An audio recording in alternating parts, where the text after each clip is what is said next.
Hey, Bucktube, buck at it again in the desert. Still driving in a straight line. No longer eating trail mix. Considering eating actual food soon. Just drove past Buc-ee's. I heard that there's food there. There was a big sign that said I'll have the barbecue.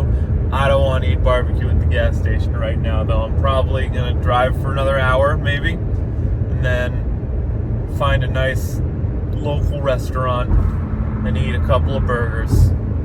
And then figure out where the hotel's going to be. But that's not your concern. Your concern is the book. So let's talk about the books. The book we're going to talk about right now is The Demon Haunted World, Science as a Candle in the Dark by big Carl Sagan.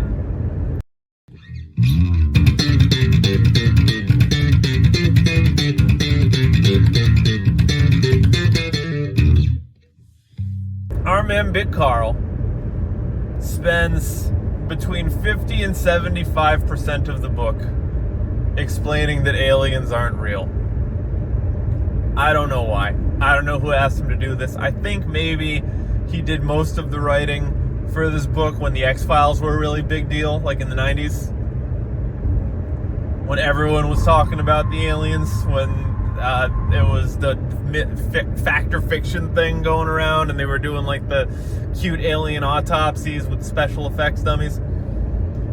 I think, and SETI was a big deal, so I think that everyone was probably really excited about the aliens, and Carl kept having to be the voice of reason, which he doesn't like to do. But that's what science means.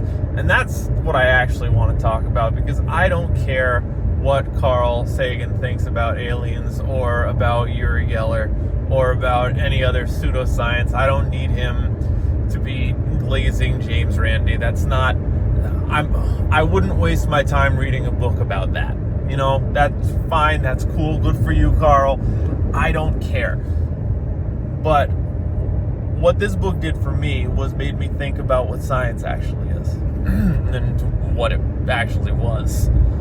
So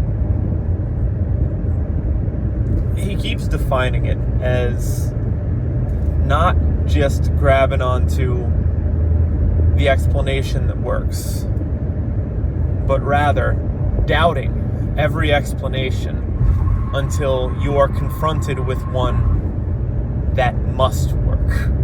Science is the process of elimination, where we gain knowledge because we're forced to, because we've exhausted all the alternatives. It's like Sherlock Holmes' deduction. When you rule out everything that it can't possibly be, what is left is what it must be. And that's what science is supposed to be. That's like the idea behind it. That's the point of the exercise. But that's skepticism now. And skepticism is a different thing now than science. But I don't think it necessarily was in Carl Sagan's day. I don't think that there was any delineation between the two when he was the king of science. Because... and I've been turning this one over since I finished the book. So skepticism is rational doubt. It's refusing to accept an alternative hypothesis until you have absolutely, conclusively disproven the null hypothesis. It's the only way. That's the only way it works. And that's what it means to be skeptical. And that's also the scientific method. But that is no longer what science is when we talk about science in the sort of modern paradigm. We're talking about the word of experts that we take unconditionally on faith. And if you're taking something unconditionally on faith just because somebody said it, that's a priest cast. You just made religion again. So I'm not going to bludgeon you with all of the pandemic stuff. We all know what we're talking about here. But as a result, we saw so many people we still see so many people who, because somebody with a PhD said something, took it as this unequivocal gospel. And that's what science means now. When you talk about science, when you see science in the news, that's what they're talking about. That's what the media is talking about. That's what the zeitgeist is. But real science is not Bill Nye. Yes, Bill Nye is a major proponent of science, but he just told things to children. That was his whole role. And that's what we came to understand science as, due to, well, you could technically describe it as indoctrination, because we had no choice but to watch those videos, because we had to go to the government-mandated school, assuming you were in public school. And don't get me wrong, it was the highlight of public school. It was way better than everything else we did. Love Bill Nye. Love that guy. But it's programming. We were programmed to accept the Bill Nye didactism as what science is. And what science is what Carl did, which was say nuh-uh to anything that came across his desk, like Gary Johnson, until such a time that he had no choice but to change his mind. And he said that's part of it. He said that's part of being rational, and he said that's part of being a scientist, and he says it's part of being smart. If you receive new information that fundamentally alters what you were talking about, what you were looking at, you have to change you have to change your mind.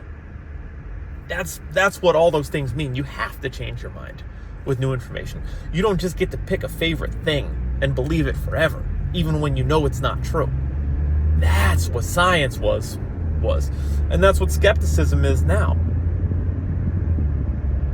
And if we are no longer, for the most part, using the scientific method to do science, what are we doing? Now, those of you who have the great fortune of knowing me in real life know that I talk about how I don't trust science all the time. The only information I trust anymore is that which I receive in my dreams. It is given to me typically by a 9-foot-tall glowing bat. And he speaks mostly in apocalyptic prophecy, but sometimes he also gives vague nutritional advice. And I trust him unconditionally. But I recognize that is a product of my warped psyche. That is my subconscious taking the wheel and doing so for my life, which is what your subconscious is for. And I will trust that beyond the majority of the studies that are coming out now. And the reason for that is because the studies that are coming out now are bought and paid for, right? I don't mean to sound like a conspiracy theory. Fortunately, it's not a conspiracy or a theory, it's a fact. Funding has to come from somewhere, and the people who are providing the funding are the ones with a vested interest in getting a specific outcome for these studies. So, the scientists are Ministry of Truth mercenaries in 2025. They are given funding, the funding they need to survive. This is what feeds them, their families, and their children.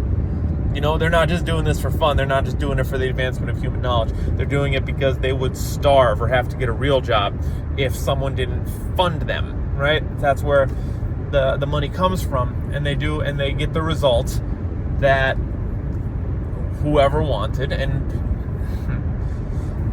But Buck, they can't just make it up. They can't just make up the result. If it turns out that the result is the other way, they have to publish that. No, they do not, is the thing. Ansel Keys showed us that pretty conclusively as far back as 1950 with the seven country study. He found conclusively that there was no correlation whatsoever between cholesterol and heart disease. And he trimmed away all of the countries but 7 to simulate a correlation between cholesterol and heart disease in order to appease the grain merchants, right? The corn subsidies, the corn and wheat lobbies that had financed his quote-unquote study in the first place. So they've been doing this forever, and it's gotten way easier to do with the advent of the internet. All of these, not all of these, but the majority of the science that you see, and let's be realistic, you're getting it from clickbait in the first place. How many of you are crawling around on databases? Few.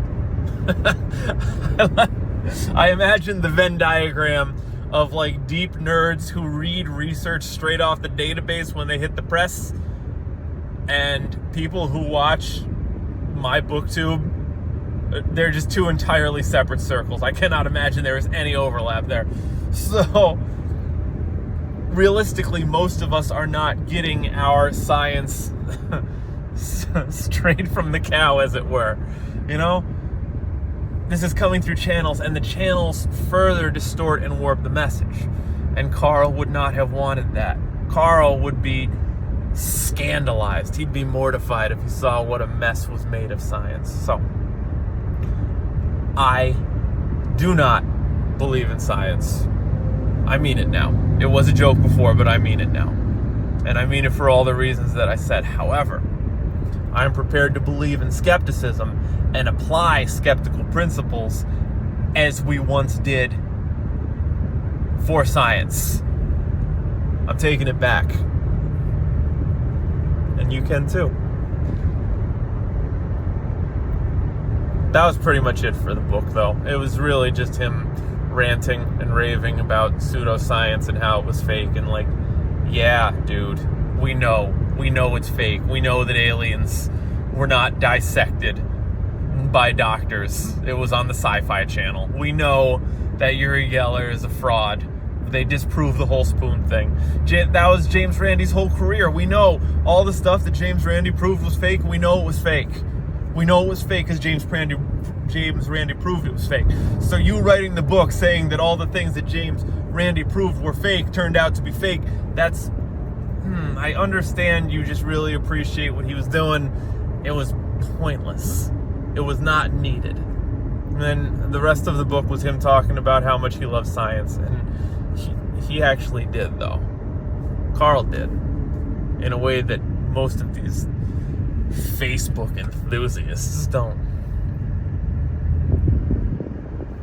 That about covers that one, though. If you hate aliens, I don't mean like in a starship. Dude, you gotta get that fixed. I don't mean in like a Starship Troopers way. I mean like if you are a neoconservative way. I just mean like if you hate the concept of aliens and believe they're fictional and you think you'd get excited if somebody said they're definitely fictional, then I encourage you to read this book. Otherwise, I just gave you pretty much all you'd get out of it. Like, follow, subscribe, share, whatever. Talk to you soon.